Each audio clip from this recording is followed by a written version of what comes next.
محمد وعلى آله وأصحابه ومن تبعهم بإحسان إلى يوم الدين وسلم تسليما كثيرا. إخوانا في الدين وأخواتي في الله, أعزني الله وإياكم.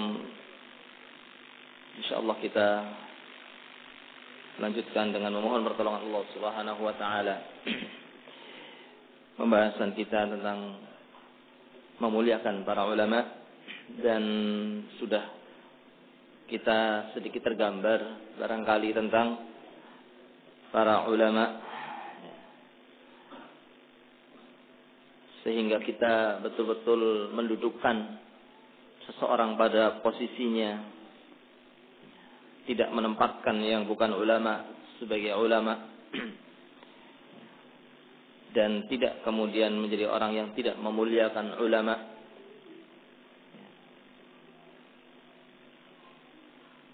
Namun menjadi orang yang betul-betul tahu kedudukan para ulama yang sangat tinggi di sisi Allah Subhanahu wa Ta'ala, sebagaimana dinyatakan oleh Nabi kita Muhammad sallallahu alaihi wasallam, innal ulama warasatul anbiya.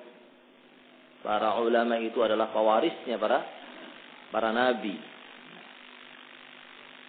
Para ulama memiliki kedudukan yang sangat tinggi, orang-orang yang mulia, termasuk dari orang-orang yang paling mulia setelah para nabi. Sehingga dikatakan oleh Syekh Zaid al-Madkhali dalam syarah beliau terhadap kitab Al-Usul As-Sittah, ketika membahas tentang ilmu dan ulama, beliau mengatakan wahum, ini para ulama wal fuqaha, wahum asyrafun nas, mereka adalah paling mulianya manusia, wa fudalauhum, dan mereka adalah orang-orang yang paling tinggi keutamaannya. Kenapa? Li'annahum akhadhu mirasan nubuwah, karena mereka adalah orang-orang yang mengambil warisan para nabi, warisan yang sangat mahal, yang lebih mahal, lebih mulia, lebih tinggi nilainya daripada dunia dan seisinya, yaitu warisan yang berupa ilmu dan amal. Wa innal ulama lam yuwarithu dinar wala dirhama wa innama warathul ilma. Para ulama tidak mewariskan dinar, dirham, dunia, tidak. Tapi para ulama, wa innal anbiya lam yuwarithu dinar wala dirhama, para nabi tidak mewariskan dunia, tidak mewariskan dinar atau dirham atau rupiah. Tapi para nabi mewariskan ilmu, mewariskan syariat Allah Subhanahu wa Ta'ala yang berupa al-huda wa dinil haq, yang berupa ilmu dan amal. Ini warisannya para nabi yang diambil oleh para ulama, yang Nabi mengatakan faman akhadahu faqad akhadha bihadzin wafir. Barang siapa yang mengambilnya, maka dia telah mengambil sesuatu yang mencukupi, yang tidak ada yang lebih daripada ilmu dan amal nilainya dari dunia ini. Nah, warisan yang sangat mahal yang dikatakan, disebutkan oleh Syekh Zaid al-Madkhali hafizahullahu ta'ala, alladhi qala Allah tabaraka wa ta'ala fi thumma awrathna al-kitaba alladhina istafayna min ibadina faminhum zalimun li nafsihi wa minhum muqtasid wa minhum sabiqun bil khairati bi idznillah, dzalika huwal fadlul kabir. Dalam surat Fatir ayat 32, bahwasanya Allah Subhanahu wa Ta'ala telah mewariskan kitab, telah mewariskan syariat kepada orang-orang yang Allah pilih, nah, di antara hamba-hambanya. Kemudian kami wariskan kitab kepada orang-orang yang kami pilih dari hamba-hamba kami. Di antara orang-orang yang kami pilih, yang dipilih oleh Allah Subhanahu wa Ta'ala, yang mendapatkan warisan para nabi tadi, yang berupa ilmu dan amal soleh. Di antara mereka ada yang zalim li nafsih,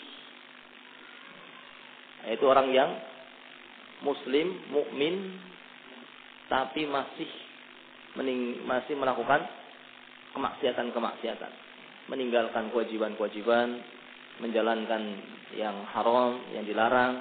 Namun dia masih punya apa? Iman. Ini golongan tingkatan manusia yang pertama, yang mendapatkan warisan para nabi. Di antara orang-orang yang mendapatkan warisan para nabi, ada orang yang telah mendapatkan sesuatu yang besar berupa iman dan Islam, bertauhid dan tidak membatalkan Islamnya, namun dia masih melakukan perkara-perkara yang diharamkan oleh Allah Subhanahu wa taala, namun tidak sampai melakukan pembatal-pembatal keislaman. Di antara manusia juga yang telah mendapatkan warisan yang Allah telah turunkan kepada para nabi, di antara mereka ada yang wa minhum muqtasid. Di antara manusia itu ada yang muqtasid, tingkatannya lebih tinggi daripada zalim li nafsi. Itu orang-orang yang telah beriman, berislam, ya, bertauhid, menjaga tauhidnya, dan dia menjalankan semua perintah-perintah Allah, dan dia meninggalkan larangan-larangan Allah Subhanahu wa taala. Ini muqtasid. Nah, setiap kita melihat pada mana tingkatannya. Muqtasid itu adalah orang yang berilmu dan beramal. Tidak ada kewajiban yang Allah perintahkan kecuali dia jalankan. Tidak ada larangan kecuali dia tinggalkan. Kalau dia terjatuh kepada kesalahan, kan namanya manusia, ya, maka dia segera kembali kepada Allah Subhanahu wa taala. Ini apa? Muqtasid. Kemudian wa minhum sabiqun bil khairat. Ada yang lebih tinggi kedudukannya dari muqtasid, yaitu sabiqun bil khairat, yang bukan sekedar menjalankan apa yang wajib dan meninggalkan apa yang haram, bahkan menjalankan yang sunnah dan meninggalkan yang makruh. Nah, jadi kalau kita buat lingkaran, ya, orang-orang yang mendapatkan warisan para nabi tadi, ada lingkaran yang paling besar. Itu lingkarannya orang-orang yang punya iman dan Islam. Kemudian dalam lingkaran yang paling besar itu ada lingkaran yang lebih khusus lagi, yang istimewa, yang berisi orang-orang yang bukan hanya punya iman, namun juga dia menjalankan perintah-perintah Allah dan meninggalkan larangan-larangannya, dan tidak terjatuh kepada apa yang diharamkan oleh Allah Subhanahu wa taala. Ini tingkatan muqtasid. Kemudian di dalam muqtasid ada lingkaran yang lebih kecil lagi, yang lebih istimewa, yaitu sabiqun bil khairat, yang dia bukan hanya menjalankan perintah Allah yang wajib dan meninggalkan yang haram, tapi dia juga menjalankan yang sunnah. Nah, jadi tidak semuanya tidak semua ini, atau kita katakan dengan istilah lainnya yang sering kita kenal dengan istilah muslim, mukmin dan apa? Muhsin. Tidak semua muslim itu apa? Mukmin. Tapi semua mukmin pasti apa? Masuk dalam lingkaran muslim. Dan tidak semua mukmin muhsin. Tapi muhsin masuk dalam lingkaran mukmin. Kira-kira para ulama itu masuk dalam tingkatan yang mana, ikhwan? Dikatakan oleh Zaid al-Madkhali bahwa mereka wa minas sabiqina ilal khairat. Dan para ulama itu masuk dalam tingkatan yang paling istimewa, yaitu sabiqina bil khairat, bersama para nabi. Nah, alladzina hum asraful aqsam, yaitu orang yang paling mulia dari jenis-jenis tingkatan-tingkatan manusia dari para ulama. Wa humul ulama al-amilun, ulama yang mengamalkan ilmunya pada setiap masa, kullu zaman wa fi kulli makan, fi kulli zaman wa fi kulli makan, pada setiap zaman, pada setiap tempat, ya. Nah, yaitu al-ulama bi syar'illah, para ulama yang mempelajari agama Allah Subhanahu wa taala, hidupnya dikhususkan untuk mempelajari agama Allah Subhanahu wa taala. Nah, dikhususkan untuk mempelajari agama Allah Subhanahu wa taala, dan tentunya mereka adalah orang yang mengamalkan ilmu yang telah sampai kepada mereka. Maka ini para ulama, orang-orang yang sangat mulia. Sehingga seorang harus mengetahui dirinya. Jangan kemudian menampilkan dirinya sebagai ulama, memposisikan dirinya sebagai ulama padahal bukan ulama, atau memposisikan orang sebagai ulama padahal bukan para ulama. Para ulama adalah orang-orang yang kalau beristihad itu pasti dapat pahala. Ya. Dapat pahala. Entah itu istihadnya benar atau istihadnya apa? Salah. Tapi siapa yang berhak beristihad? Para ulama. Tidak semua orang kemudian mendudukan kedudukan sebagai para ulama kemudian beristihad. Ya. Yang beristihad para ulama yang sudah punya alat, punya ilmu untuk bisa mengambil istinbat dari Al-Quran dan hadis. Ini para ulama. Ya. Adapun kita, ya, kewajiban kita adalah bertanya kepada para ulama. Sebagaimana disebutkan dalam firman Allah Subhanahu wa taala, "Fas'alu ahla dzikri in kuntum la ta'lamun." Bertanyalah kalian kepada para ulama kalau kalian itu orang yang tidak tahu tentang agama ini. Jangan kemudian memposisikan dirinya sebagai ulama. Akhirnya dia beristihad sendiri. Yang penting kan kembali kepada Al-Quran dan As-Sunnah. Kemudian dia beristihad sendiri. Dan menganggap ulama manusia, saya juga manusia, ulama laki-laki, saya juga laki-laki. Hum rijal wa nahnu rijal. Iya sama, kelaminnya sama. Tapi ilmunya tidak sama. Sehingga orang harus tahu posisinya. Sehingga dia tidak mendudukkan yang tidak pada tempatnya. Kalau kita tahu para ulama, ya ikhwah, kita duduk di hadapan para ulama, seperti yang sekarang ada misalnya Syekh Rabi bin Hadi Al-Madkhali, kita duduk di sana. Beliau menyampaikan ilmunya, maka sungguh kita akan tahu betapa kita itu enggak punya apa-apa. Ibarat anak itu masih ingusan. Masih kalau keluar lendir dari hidungnya masih dilapi pakai itu, masih ingusan kalau kita duduk di hadapan para ulama. Meskipun barangkali di sini sudah ngajar, sudah disebut dengan ustaz, tapi kalau ketemu dengan para ulama baru dia tahu siapa dirinya. Maka ingat ini, ingat posisi dirinya, ingat keadaan dirinya, dan ingat bahwa para ulama orang-orang yang mulia, bukan sembarangan orang. Mereka orang-orang yang punya alat untuk beristihad. Fa in asaba falahu ajran wa in akhta falahu ajr wahid. Kalau benar istihadnya dapat 2 pahala. Kalau salah dapat 1 pahala. Nah, sekarang sebagian kaum muslimin ada yang dengan dengan mudahnya menganggap dirinya ulama, kemudian yang penting kembali kepada Al-Quran hadis. Tapi dia tidak mau menghormati para ulama, tidak mau mengambil ilmu dari para ulama, tidak mau duduk di hadapan para ulama, merasa dirinya sudah sebagai ulama. Maka kita katakan kalau betul-betul kembali kepada Al-Quran dan As-Sunnah, maka harus duduk dengan para ulama. Harus mau duduk mengambil faedah dari para ulama ketika ada kesempatan untuk mendapatkannya. Kenapa? Karena dalam Al-Quran dan As-Sunnah kita diperintahkan fas'alu ahla zikri in kuntum la ta'lamun. Bertanyalah kepada ahlinya kalau kalian tidak tahu. Bukan sekedar kita mengambil dari Al-Quran dan As-Sunnah dengan kemampuan kita sendiri. Betul kembali kepada Al-Quran dan As-Sunnah, namun dengan bimbingan para ulama. Karena para ulama lah yang membawa agama setelah para nabi. Innal ulama warasatul anbiya. Maka tidak boleh seseorang kemudian meremehkan para ulama, merasa bisa mengambil istinbat dari Al-Quran dan hadis dengan akalnya sendiri, dengan kemampuannya sendiri.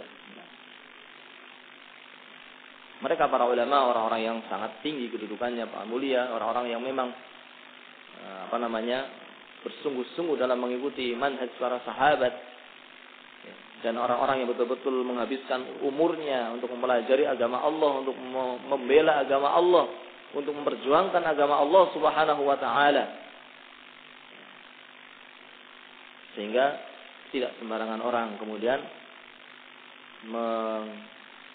mengangkat seorang sebagai ulama, atau menganggap seorang sebagai ulama, atau bahkan menganggap dirinya sebagai ulama.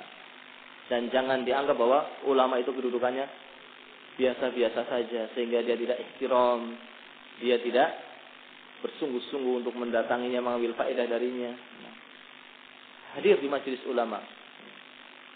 Paling tidak kita akan bisa mengambil akhlaknya, bisa mengambil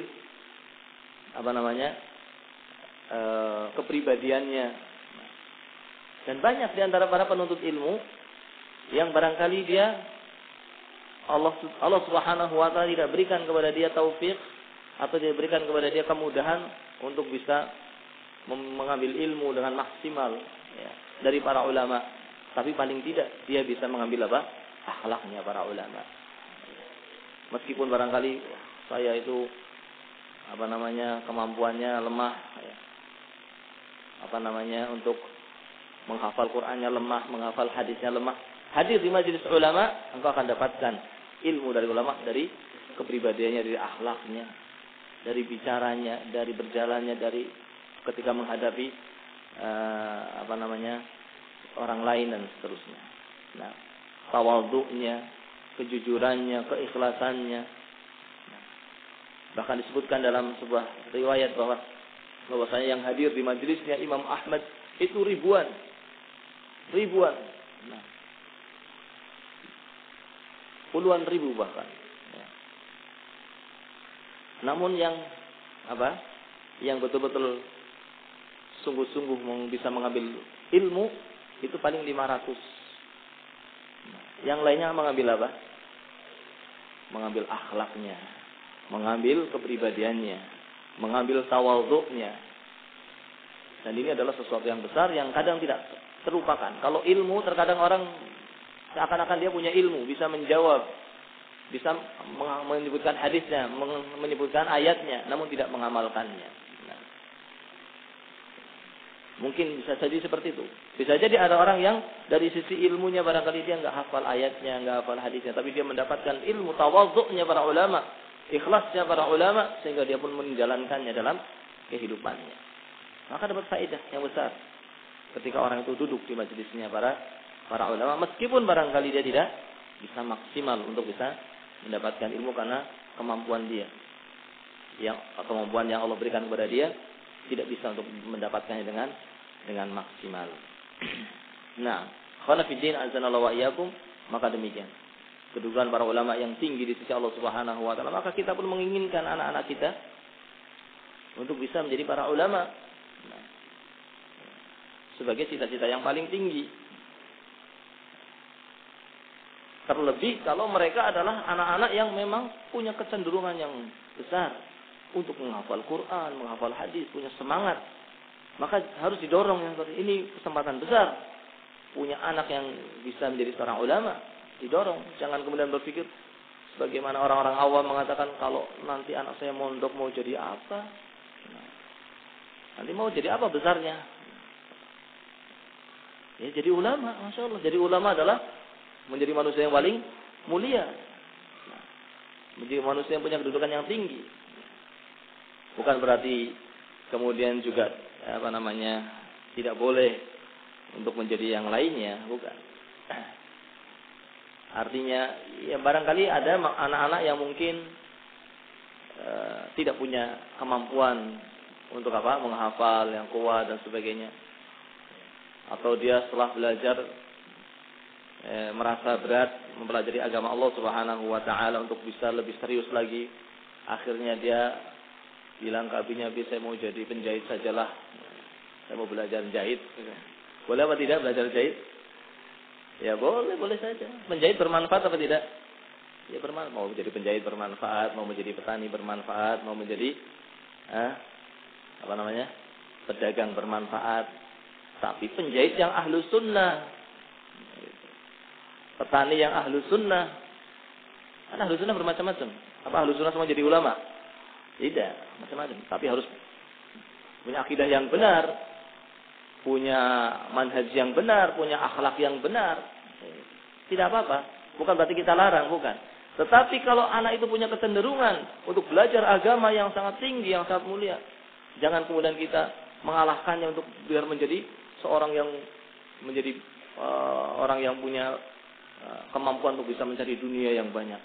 khawatir nanti kalau belajar di pondok mau jadi apa. Nanti dunianya bagaimana? Tidak. Allah Subhanahu wa taala sudah menjamin rizki bagi hamba-hambanya. Kuatkan keyakinan kita, kuatkan tawakal kita kepada Allah Subhanahu wa taala. Dan didorong anak-anak kita yang pertama kali untuk belajar agama dengan sungguh-sungguh. Namun ketika sudah tidak berhasil, sudah berusaha namun kurang berhasil, ya sudah. Yang penting sudah berusaha. Artinya jangan menyepelekan kedudukan yang tinggi dari para ulama.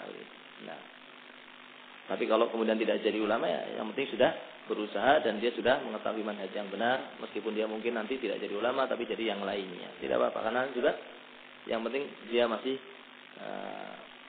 selamat manhajnya, selamat akidahnya. Nah, itu juga perkara yang bisa dipahami ya. Nah, namun para ulama kedudukannya sangat tinggi dan mereka adalah orang-orang yang sangat mulia. Oleh karena itu wajib bagi kita semuanya untuk ihtiram kepada para ulama dan betul-betul memanfaatkan kehadiran para ulama untuk kita bisa mengambil ilmunya atau paling tidak mengambil akhlaknya, mengambil kepribadiannya, nah, dan yang lain-lainnya. Maka sangat bagus apa yang dikatakan oleh Al-Imam At-Tahawi. Al-Imam At-Tahawi dalam kitab beliau Al-Aqidah At-Tahawiyah. Bisa dilihat dalam kitab Aqidah At-Tahawiyah. Beliau mengatakan wa ulama'us salaf minas sabiqin wa min ba'dihim minal lahiqin ahlul khabar wal asar wa ahlul fiqh wan nazar la yudhkaruna illa bil jamil wa man dzakarahum bisu fahuwa ala ghairi sabil. Para ulama salaf yang dahulu paling terdepan adalah para sahabat, kemudian para tabi'in, atba'ut tabi'in, dan para imam-imam ahlus sunnah. Begitu pula para ulama yang datang berikutnya di masa-masa sekarang ini yang mengikuti jalan mereka, mengikuti jalannya sahabat, jalannya para tabi'in, atba'ut tabi'in, dan para imam-imam ahlus sunnah. Ya. Seperti yang kita kenal, seperti Syekh Nasruddin Al-Albani, Syekh Abdul Aziz bin Baz, Syekh Muhammad Shalih Al-Utsaimin, Syekh Muqbil rahimahumullahu ta'ala, dan yang lainnya yang mengikuti jejak para sahabat dan para tabi'in. Nah, mereka itu adalah ahlul khabar wal asar. Mereka itu ahlul hadis. Di antara para ulama ada yang spesifik ya, lebih menonjol dari sisi apa? Hadisnya. Nah, bukan berarti tidak tahu fikihnya, bukan. Tahu fikih dan hadis, tapi hadisnya menonjol daripada yang lainnya. Sehingga dikatakan sebagai ahlul hadis. Nah, seperti Syekh Nasruddin Al-Albani dan yang lainnya. Nah, kemudian wa ahlul fiqh wan nazar, dan juga para ulama yang dahulu dari kalangan para sahabat, para tabi'in, atba'ut tabi'in, dan seterusnya, dan sekarang yang mereka itu adalah ahlul fiqh, yang dikenal lebih spesifik pada apa? Fuqaha, dikatakan fuqaha. Dan ada juga yang menggabungkan spesifik pada dua-duanya. Ya hadisnya ya fuqaha, seperti Al-Imam Al-Bukhari ya. Nah, dan yang semisalnya. Orang-orang yang dikenal ya ahlul hadis, ya ahlul fiqh. Nah, karena spesifik pada kedua-duanya. Namun yang jelas para ulama mengumpulkan dua-duanya. Tidak, para ulama bukan orang yang hanya mementingkan hadis tapi tidak memahami maknanya, tidak. Jangan dikatakan kalau ahlul hadis berarti orang yang hanya tahu hadis saja, enggak tahu fikih, tidak, tahu. Namun dia punya kelebihan dalam hadis, punya kelebihan dalam fikihnya, maka dikenal dengan fuqaha. Nah, atau yang dikenal dengan ahlul hadis dan seterusnya. Nah, yang mereka semuanya ahlul hadis dan ahlul fiqh. Ya. Mereka semuanya itu, kata Al-Imam At-Tahawi rahimahullah, la yuzkaruna illa bil jamil. Tidak boleh mereka disebutkan kecuali dengan penyebutan-penyebutan yang baik. Mereka harus dimuliakan, tidak boleh disebut kecuali dengan penyebutan-penyebutan yang baik. Harus beradab kepada para ulama. Tidak menyebutkan tentang mereka kecuali perkara-perkara yang baik. Wa man dzakarahum bisu'in, barang siapa yang menyebutkan kejelekan tentang mereka, menjelekkan mereka, merendahkan mereka, nah, maka fahuwa ala ghairi sabil. Mereka tidak di atas jalan yang lurus. Mereka bukan ahli sunnah wal jamaah. Dan mereka bukan salafiyun. Kalau mereka adalah orang-orang yang merendahkan para ulama, mencela para ulama, sebagaimana yang dilakukan oleh sebagian para duat, hizbiyun, sururiyun, dan yang lainnya, mencela para ulama. Nah, wala'iyadzubillah, nas'alullah as-salamah. Kita mohon pertolongan kepada Allah Subhanahu wa ta'ala untuk diselamatkan dari terjatuh kepada persangkaan yang jelek dan mencela para ulama, tidak menjaga lisannya dan menyebutkan para ulama dengan bentuk merendahkan dan yang semisalnya. Nah, ikhwan fiddin, a'azzanallahu wa iyyakum. Begitu pula disebutkan dalam fatwa dari Syekh Shalih Al-Fauzan. Nah, dalam buku beliau yang sangat bagus, yang dianjurkan oleh para masyayikh kita di Madinah, menganjurkan untuk membahasanya, yaitu buku Al-Ajibah Al-Mufidah an As'ilatil Manahij Al-Jadidah. Bentuknya tanya jawab, pertanyaan yang diajukan kepada Syekh Shalih Al-Fauzan hafizahullahu ta'ala, salah seorang ulama di masa kini. Nah, beliau menjelaskan bahwasanya yajib ihtiram ulama'il muslimin. Wajib untuk memuliakan para ulama kaum muslimin. Li'annahum warasatul anbiya. Kenapa? Karena mereka adalah pewarisnya para nabi. Wal istighfaf bihim yu'tabar istighfafan bimaqamihim.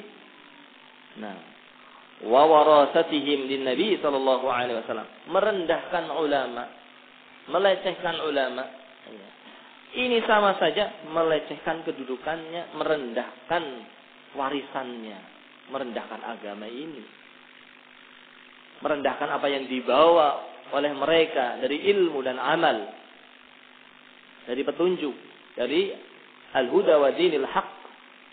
Nah, merendahkan ilmu yang dibawa oleh mereka. Maka hati-hati. Wa man istaghfa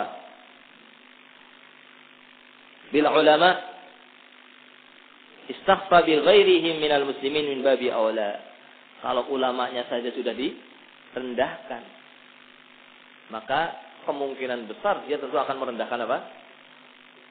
Merendahkan yang lainnya. Yang ulama saja dia berani merendahkan, bagaimana dengan yang lainnya? Sangat mungkin dia akan merendahkan yang lainnya. Maka hati-hati. Lagi para penuntut ilmu, jangan maghrur dengan ilmunya, baru belajar sedikit kemudian seakan-akan sudah jadi ulama. Biasanya begitu. Nah, ada orang yang baru belajar, nah, dia belum mengerti, belum mengerti semuanya ilmu, tapi dia sudah belajar dan sudah mendapatkan sebagian ilmu. Seakan-akan dia sudah banyak ilmunya. Nah, akhirnya berhenti, karena sudah merasa banyak, sudah merasa alim, jadi nggak melanjutkan belajar, sudah menjadi ulama. Padahal dia kalau belajar lagi, dia akan semakin ngerti. Oh, ternyata masih banyak ini yang belum saya pelajari. Semakin belajar lagi, semakin ngerti bahwasanya tidak bisa dipelajari semua agama ini oleh dia. Tidak ada satupun orang yang memahami agama ini secara lengkap, mengetahui Quran dan hadis, menghafal semuanya. Ya. Hadis Nabi SAW dihafal semuanya secara lengkap. Tidak ada satupun. Nah, baru dia tahu. Ternyata kalau dia terus belajar, baru dia ngerti bahwasanya ilmu itu seperti lautan yang tidak ada apa? Tidak ada apa? Tidak batasnya ya. Nah, baru ngerti. Waktu di tepi-tepi dia merasa sudah berenang di tepi masih gampang. Kalau sudah di tengah-tengah baru ternyata masih luas, ternyata masih banyak. Nah, maka jangan tertipu dengan ilmu yang sudah sampai kepada kita. Jangan kita merasa dengan ilmu yang sudah pada kita sudah sangat tinggi, sudah paling baik, paling tinggi ilmunya, paling banyak ilmunya, kemudian buat dia sombong dan merendahkan orang lain. Tidak. Nah, ini bukan akhlaknya para penuntut ilmu kalau seorang itu merasa lebih dari yang lainnya. Tapi dia harus memiliki sifat tawadhu. Nah, tidak merasa lebih dari yang lainnya. Merasa belum sempurna. Merasa masih kurang. Belum sempurna, masih banyak kekurangannya dan seterusnya. Terus belajar terus. Nah, makanya para ulama mengisyaratkan kepada kita untuk belajar itu dari mana, dari kapan sampai kapan? Dari kecil sampai mati, tidak ada berhentinya. Nah, dan itu pun belum bisa mendapatkan semuanya. Kalaupun sampai dia belajar mempelajari agama ini sampai meninggalnya dia belum bisa mendapatkan semuanya, belum bisa mempelajari semuanya. Baru dia akan tahu siapa dirinya, bahwa dirinya adalah orang yang sedikit ilmunya. Kalau dia sudah menjadi ulama, maka para ulama itu orang yang sangat tawadhu. Itulah kita bisa mengambil ilmu dari mereka, dari sifatnya, dari akhlaknya. Karena mereka orang-orang yang mengetahui dirinya dan mengetahui ilmu yang begitu banyak yang ternyata mereka belum mendapatkannya. Padahal mereka sudah orang yang tingkatannya para ulama. Nah, maka orang yang merendahkan para ulama, kata Syekh Shalih Fauzan hafizahullah taala, sangat mungkin akan merendahkan yang lainnya dari kaum muslimin. Ulama saja sudah direndahkan. Padahal dia orang yang belum belajar banyak. Ini biasanya orang-orang baru belajar, hati-hati. Nah, kalau yang baru belajar kemudian dia merasa sudah banyak ilmunya, maka ini hati-hati. Dia belum banyak, masih sedikit ilmunya. Kalaupun sampai mati itu masih sedikit ilmu yang dia dapatkan.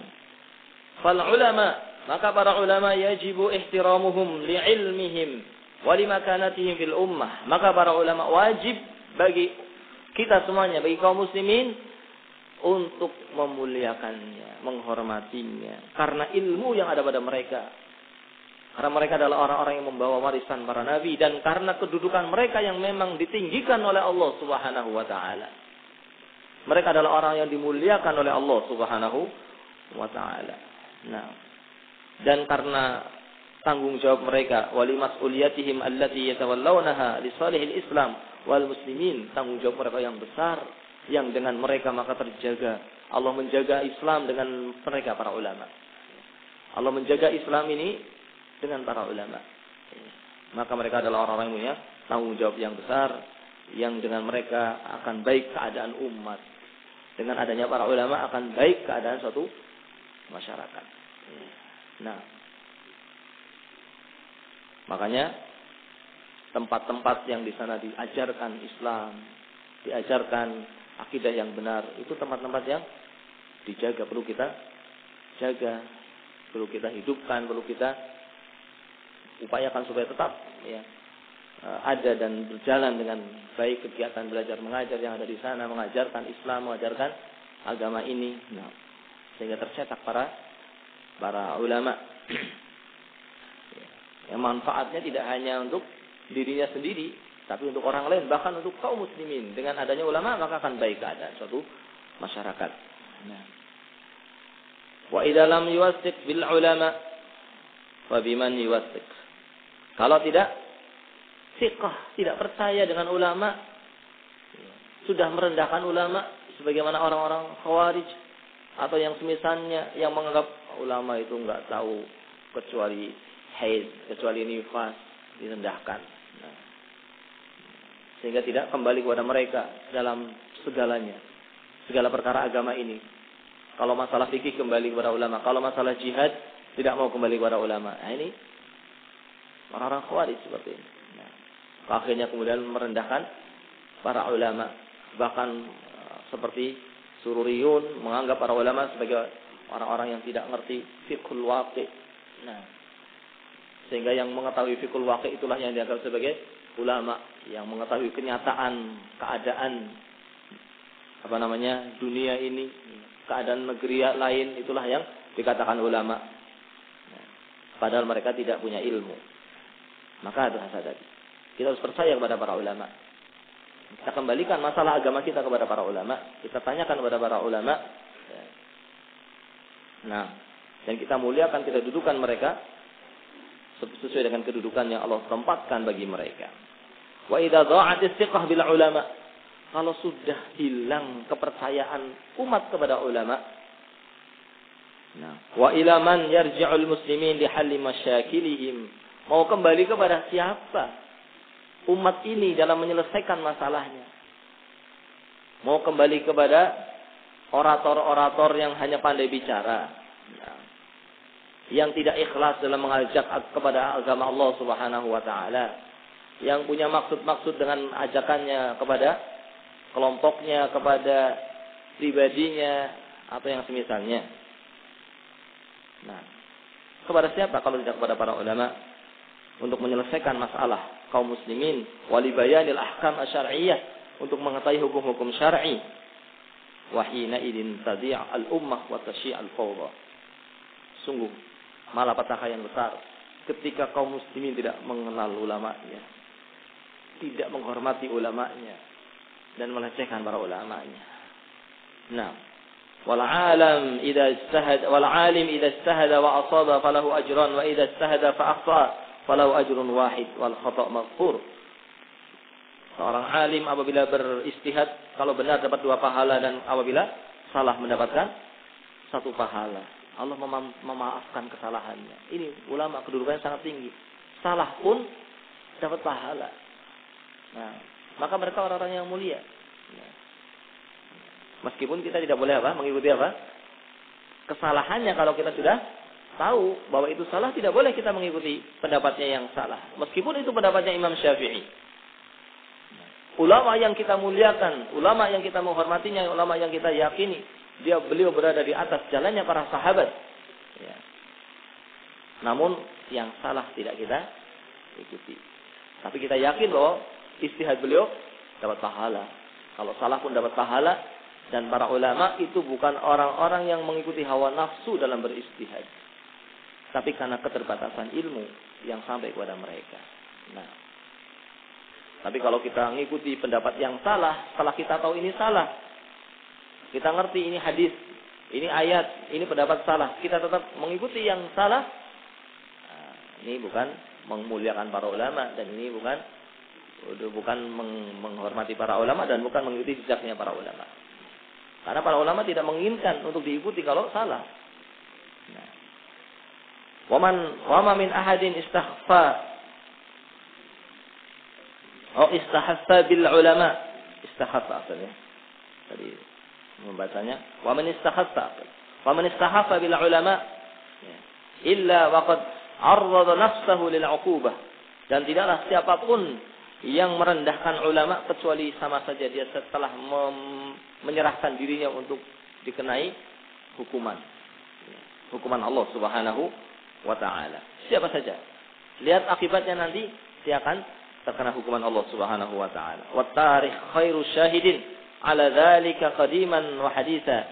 Dan sejarah yang menyatakan, yang memperlihatkan demikian. Orang-orang yang merendahkan ulama, melecehkan para ulama, kesudahannya pasti tidak baik.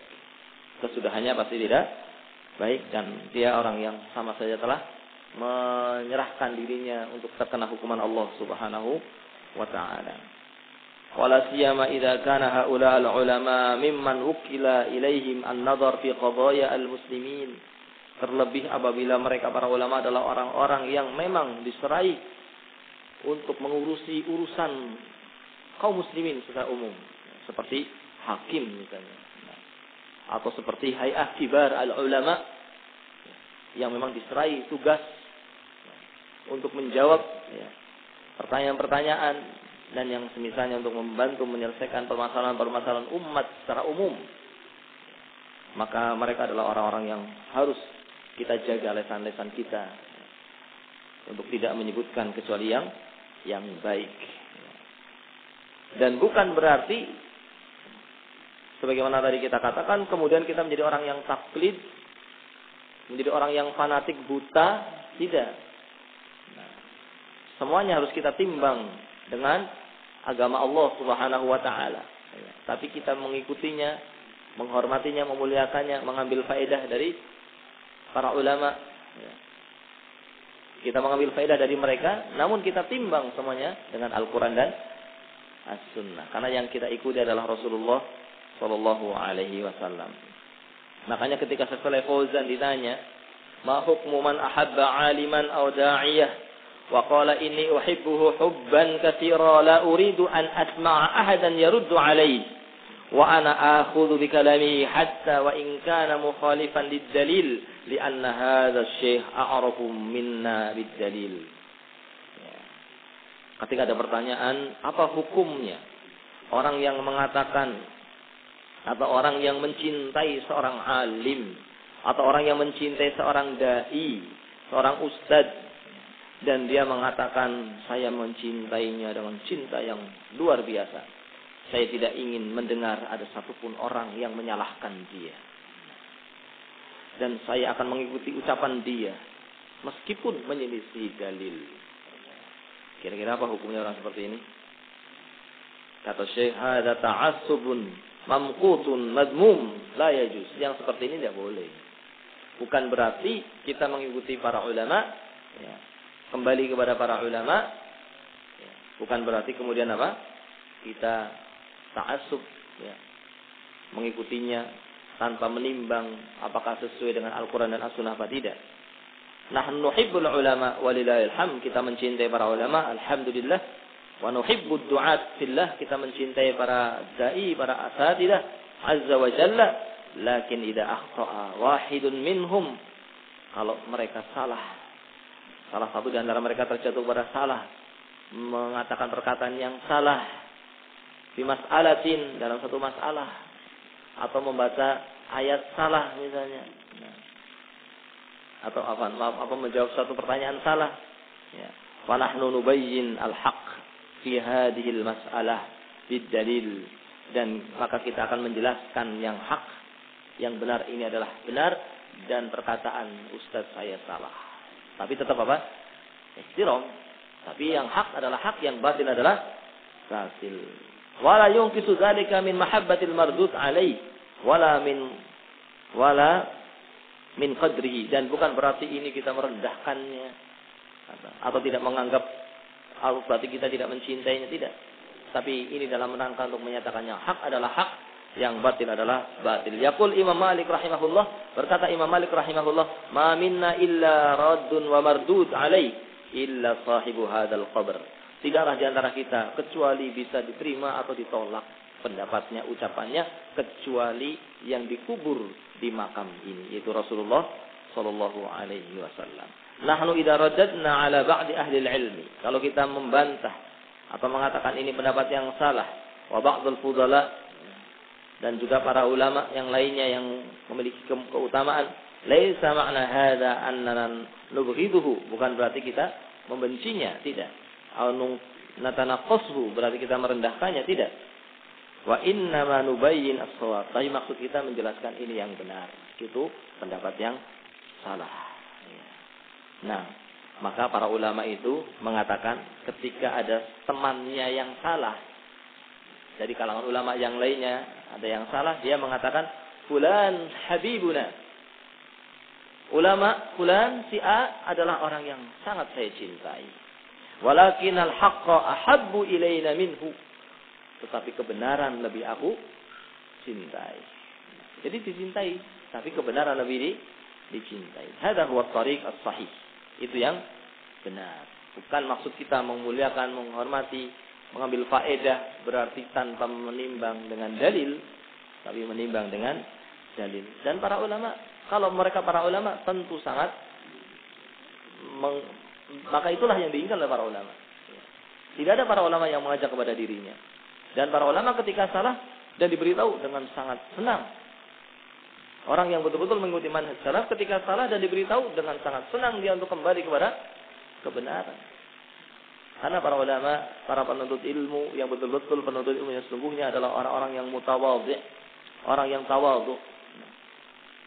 Saya pernah mendengar cerita dari Ustaz kita Ustaz Afifuddin hafizahullah taala tentang bercerita tentang Syekh Mukbil ketika beliau sedang menjawab pertanyaan yang didengar oleh negeri lain karena disiarkan lewat internet. Nah, habis memberikan tausiah, kemudian ada pertanyaan. Yang pertanyaan ini didengar bukan hanya di masjid ini saja, tapi disiarkan lewat internet. Ketika beliau membaca ayat, ada anak kecil yang mengatakan, "Ya Syekh, akhta. Engkau salah ya, Syekh, ayatnya bukan begitu." Nah, kira-kira bagaimana? Nah, kalau kita mungkin kamu anak kecil tahu apa? Nah, atau tidak mengakui kesalahannya lah, atau dia punya alasan-alasan yang lainnya. Nah, untuk menghilangkan untuk tetap memosisikan dia sebagai orang yang tinggi. Tapi Syekh Mukbil, nah ini Masya Allah, beliau kemudian mengangkat anak kecil tadi, diangkat, kemudian didudukkan di mejanya atau di kursinya, saya tidak tahu di mana, didudukkan di sebelahnya, ya. Kemudian coba yang benar kayak apa? Nah, kemudian anak kecil tadi baca ayatnya yang benar begini. Kemudian saya mengatakan, ini yang benar tadi yang saya salah. Nah, begitu. Kalau betul-betul dia adalah penuntut ilmu yang betul-betul sebagai penuntut ilmu yang sebenarnya, dia pasti punya tawadhu. Nah, dan begitu pula para ulama. Sehingga mengikuti para ulama bukan berarti kemudian kita ta'assub dan fanatik kepada mereka. Ini juga perlu difahami supaya kita tidak salah paham dalam masalah ini. Ikhwana fid din, a'azani Allah wa iyyakum.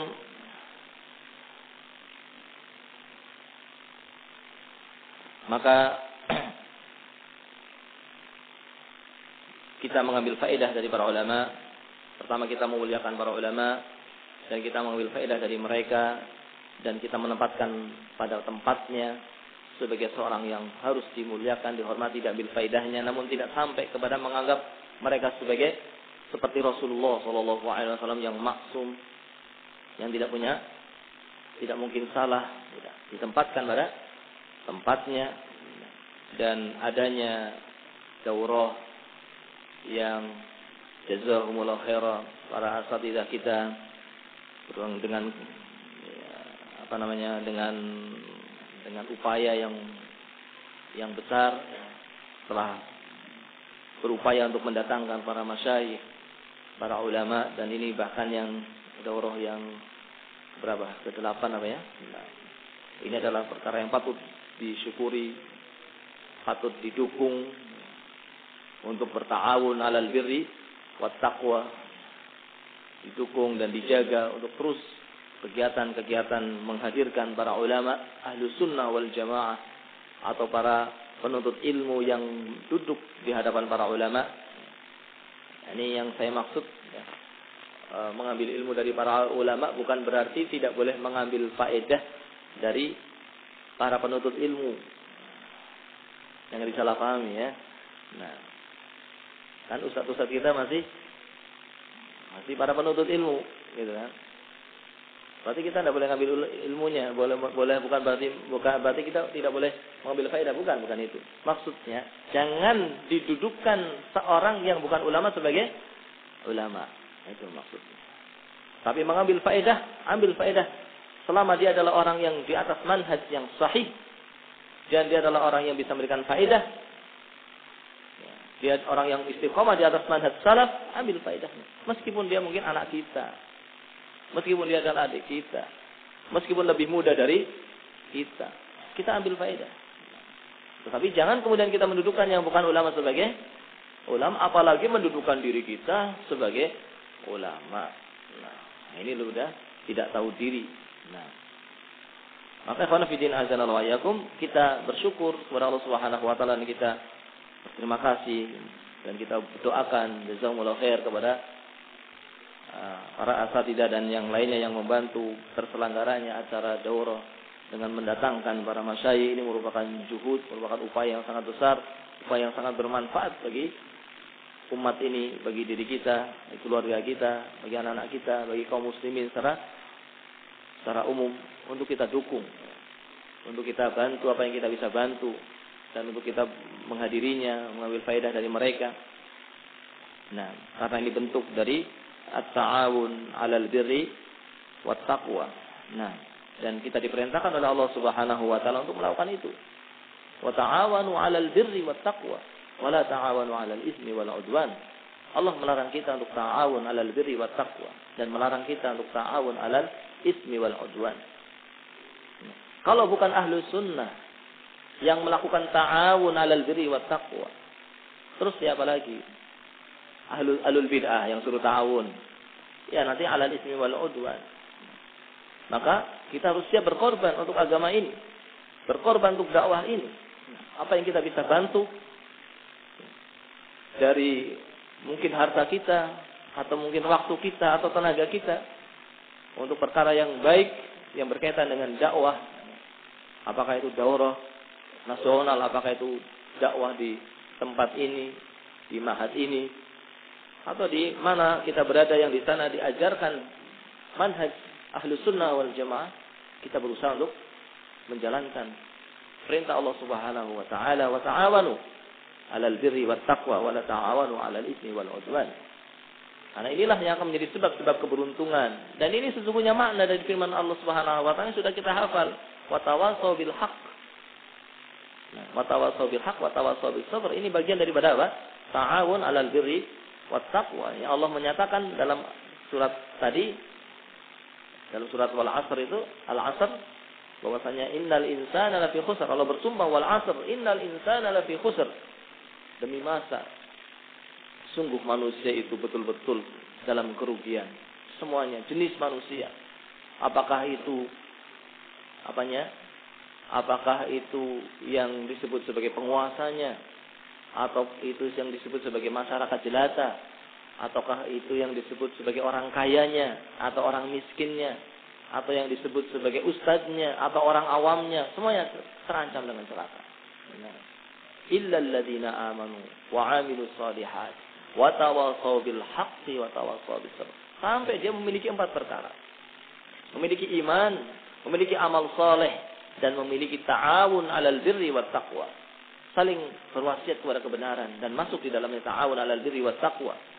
Yang ini sebetulnya masuk dalam amal soleh, tapi disebutkan secara khusus karena pentingnya ini. Pentingnya tawasi bil haq, pentingnya amar ma'ruf nahi munkar, pentingnya tolong menolong dalam kebaikan. Karena agama ini adalah apa? Nasihat. Tidaklah agama ini kecuali nasihat. Maka perlu untuk ditegakkan ta'awun 'alal birri wat taqwa, tawasi bil haq di antara ahli sunnah wal jamaah, di antara salafiyin, supaya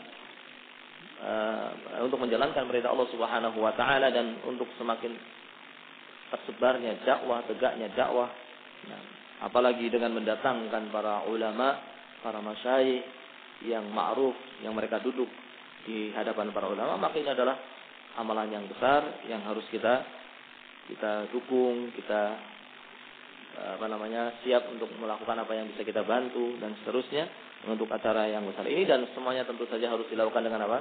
Dengan ikhlas, semata-mata mengharap ridho dari Allah Subhanahu wa taala, pahala dari Allah Subhanahu wa taala, dan akan menjadi sebab seseorang itu akan mendapatkan keberuntungan dan terlepas dari kerugian. Tidak cukup orang memperbaiki diri dengan iman dan amal soleh, tapi tidak mau ikut berta'awun, memperbaiki orang lain, memperbaiki saudaranya.